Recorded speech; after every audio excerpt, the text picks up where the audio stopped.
Ito, ito. Ano po ang gusto nyo? Joy, enjoy yourself. Tahimik ito. Toast tayo. Toast tayo, pare.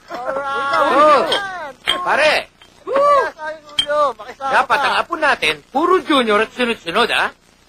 At mga barako. Nang makapagtayo tayo ng isang basketball team. Sigurado ako bala eh. Hindi mapapayang anak ko sa'yo. Eh, barako din yan eh.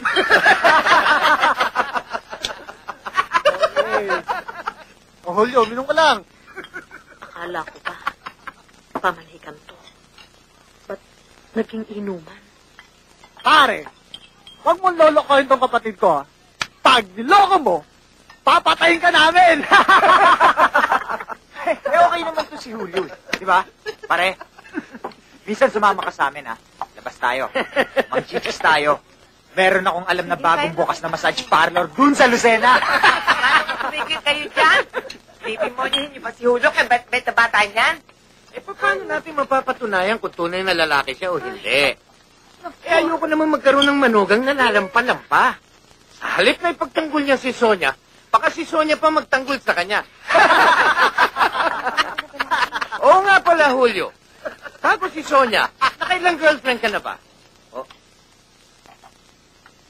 Tay, pabayaan niyan si Julio ay para naman po iniimbestigahan niyo pa eh. Ayan ka na naman. May basketball team kami. Sumali ka, ha? Bayaw. Kuya, huwag mo nang sapukin ng boyfriend ko. Aba, ganyan ang tunay na pagsasamahan. O sige, Julio. Sapakin mo rin ako. Sige na. Pero yung sapok ng pagmamahal, ha? Sige na.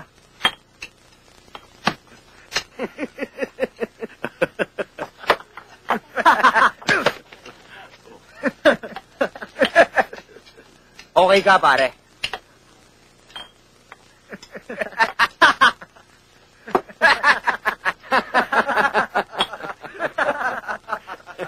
Hirap na ako.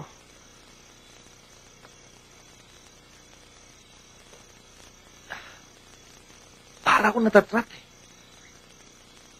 Pero wala akong magawa. So, anong binabalak mo?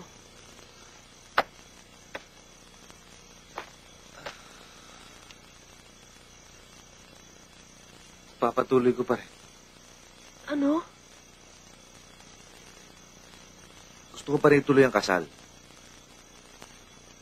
Ang ibig mo sabihin, pag nagbilangan ng mga bakla dito sa atin, hindi ka pa rin sasali? Sige, sige. Pagtawanan mo paghihirap ko.